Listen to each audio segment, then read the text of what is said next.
Hello Heat Seekers, Merry Christmas once again. We're back for another instalment of our Heat Sheet Advent Calendar, and today I'm going to talk you through my top 5 wrestling related books.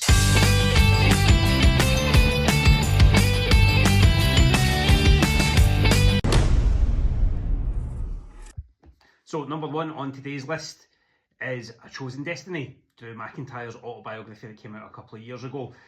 This was right at the end, or it came out right at the end of his COVID-riddled World Championship, WWE Championship reigns.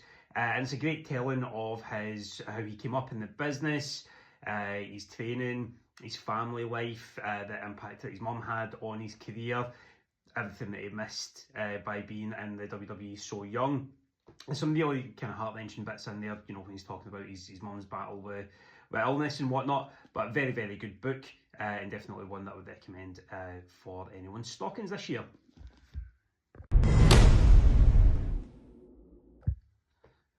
Continuing the Scottish theme, I suppose, the next book on the list is Rowdy. This biography of Rowdy Roddy Piper, written by his kids Ariel and Colt. Now, this originally began as his autobiography. He'd started researching it in 2015, but unfortunately, Roddy passed away before they could get any proper work done on this.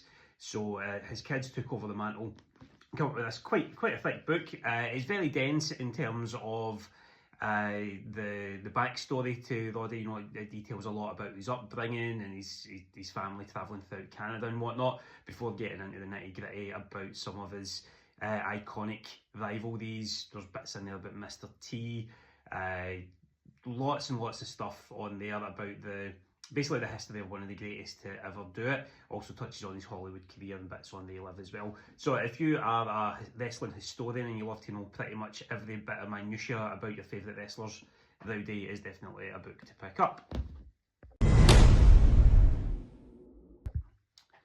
Number 3 on today's list is this. It's Mox by John Moxley. Now this is a very good book. This came out just after Mox had entered rehab a couple of years back there. But the book itself is, again, like the two that we spoke about. It talks a lot about him coming up in the business. There's a lot of stuff in there about the guys that he trained with. Came from a very kind of poor upbringing, single mother upbringing in there. He's a bit of a renegade in Cincinnati, but it tells all about everything that he's gone through to get to where he is. It's also interspersed with little jokes in there from Claudio Castagnoli, music recommendations, sandwich recommendations. So you don't need it. It's not a book that it runs in chronological order or anything like that. You can pick it up and read any passage, and it'll make just as much sense as if you were reading it linearly. So it's a very good book in that regard. And it's just very interesting, I think, for the time that it came out as well. It was quite a poignant book to come out at that point. I think him and Renee had just had their kid also. So there's bits on that as well. There's a really poignant bit on the passing of Brody Lee as well. So very, very good book, would highly recommend. Number 4 on the list is maybe not the best of the books that he's had out, but No is a 4-letter word by Chris Jericho. Is always going to be one of my favourite wrestling books, purely because in referencing it with an interview that I had with the man himself, I offended him and caused the interview to be shut down early. Now this is a book, it's less about his wrestling time and more about the opportunities that he's carved out for himself. There's lots of chapters in here about the celebrities and famous people he's encountered throughout his career. And in the interview that I had with him back in, must have been, 2018, I had said to him, you know, so thinking that I got the vibe of the chat correct, and I clearly didn't. I said to him, it's a good job you do DDP yoga to pick up all the names that you drop throughout your book, at which point he swiftly shut down the conversation. So yeah, it's a good book, lots of great anecdotes in there.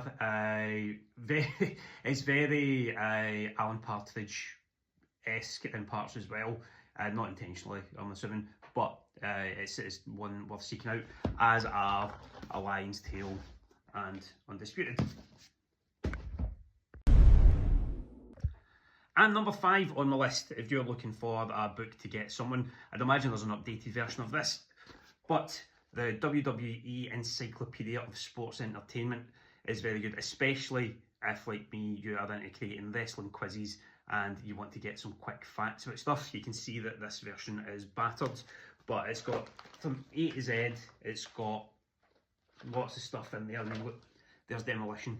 I don't know if you can see. Yeah, Demolition. How can you not want a book that's got pictures of Demolition and the lovely hair in it? But it's got loads of facts in there.